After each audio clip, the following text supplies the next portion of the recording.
Hi, and welcome back to the History of Russia podcast. This is episode 1, The Slavs, part 303. So in the past couple of episodes we've covered, or at least we've tried to cover, the origins of the Slavs, their potential homelands, their customs, their linguistics, and we've also touched on some early important historical characters. In this episode I'd like to step away from the supposition and focus on what we do know and cover some important events surrounding their early historical timeline up until the end of the 8th century. Okay, so 1000 BCE, we know that the Slavs settled by the Dnieper River. So we fast forward 1500 years, we're in 558 CE, and we know that they were defeated by the Avars. This is, at least according to the book, the extraordinary rise of the Russian Empire, and this is what prompts the Slavs to begin migrating out of the Dnieper basin and into the Balkans and beyond. Now in 575, the Slavs begin to split into three identifiable groups. The East Slavs that inhabit modern-day Western Russia, the Southern Slavs that inhabit the Balkan Peninsula. Also we have the Western Slavs that have moved in to occupy the modern countries of Czechia, or Czech Republic, Slovakia and Poland.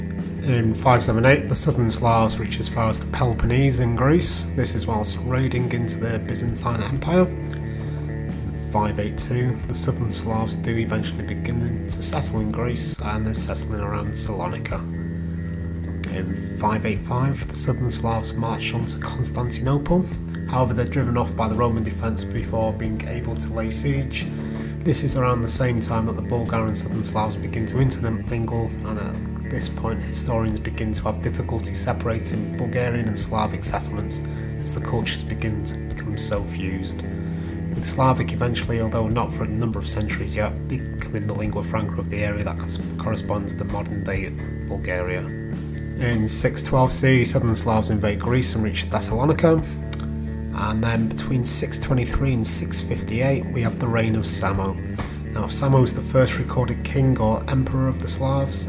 According to the Chronicle of Fredegar, Samo was a Frankish merchant who rose to prominence with a number of different Slavic tribes before uniting them and forging them into what was known as Samo's Empire. Now this empire ran from Silesia in the north all the way south to what is modern-day Slovenia. We'll get back to Samo and his empire in a moment. In 626 we have a coalition of Persians, Slavs, Avars and Bulgars successfully laid siege to Constantinople. This was a coordinated attempt by four enemies of the Byzantines to bring an end to their dominance of the Eastern Mediterranean. As such, it's a defining event of European and Middle Eastern history. Up to 120,000, some sources say 500,000, warriors from the aforementioned peoples attempted to storm the land and sea walls of this historic city, ultimately to fail because they could firstly not coordinate their efforts, secondly, other than the Persians, the other three people were not accustomed to conducting siege warfare, and lastly because the Bulgars, Avars and Slavs, who found themselves on the western shores of the Bosphorus, could not force the straits to link up with their Sassanid allies. Now that's not to do a disservice to the Byzantine forces either. Their navy, which prevented the link up of the opposing forces, was perhaps the most well-trained and best equipped of the 7th century, and their emperor at the time was leading another force in the Near East, raiding and ravaging Sassanid border towns. So even being caught with the main force away, they was able to repel the invaders despite having perhaps only a tenth of the manpower. Although some sources do say up to 500,000 people were present, I think it's more likely that there'd be a tenth of that, if only because of the logistics of supporting that amount of people in that confined space. There's a famous mural of the siege in the monastery of Moldavita that you can see with a simple Google search.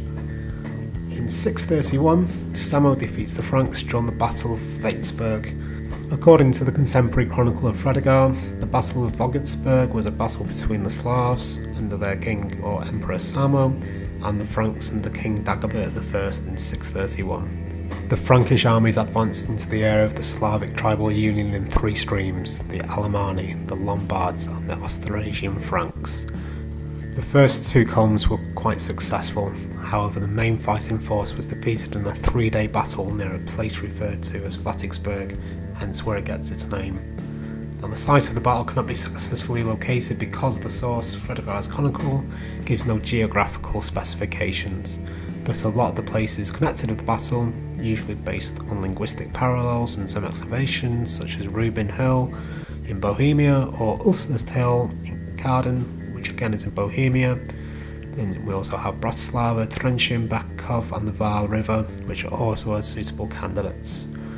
In fact, there is no conclusive evidence for any of these locations, and it's even possible that the term Vogtesburg referred only to a kind of temporary encampment rather than a permanent settlement, in which case establishing a definite location would be impossible.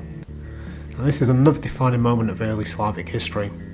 Without this victory, it's quite possible that Frankish rather than Slavic influence would have held sway over the likes of Bohemia, Moravia, and even what would eventually become Poland, leading to a very different future for these three states. This, however, is purely speculation. We'll never know. We don't know the cause and effect of this battle, and it may have been nothing more than a personal grudge between rulers, rather than a sustained campaign looking at supplanting the Slavs in the area. In contrast to the massive population changes as would occur more than a century later during Charlemagne's campaigns against the Saxons. Thanks again for joining us. If you enjoyed this episode, and even if you didn't, I would love to read your feedback if you can spare the time. I would greatly appreciate if you could leave me a review on iTunes. Not only will this help the podcast grow, it will be invaluable to me in helping me refine my presenting style. If you want to help out with the running costs of the show, for example with our hosting costs and cost of books and text that are needed in providing the source material that makes the show work, you can find us over on Patreon at the Russian History Podcast. There you can become a member and receive bonuses such as the show transcript and episodes on demand. By that I mean you can receive the episodes as and when they're ready. I tend to record 2 if not 3 episodes in one go, rather than needing to listen to them on a weekly basis as they're released to the wider public. Next week we'll be looking at other cultures that occupied what is now Russian territory in late antiquity, focusing on the Finno-Ugrics and the various groups of nomads that occupied what is now Russia prior to the 9th century. Also, feel free to email any feedback to the Russian History Podcast at gmail.com, and if you could spare the time, again I would love it if you could leave us a review over on iTunes. Thanks again, ta-ra for now.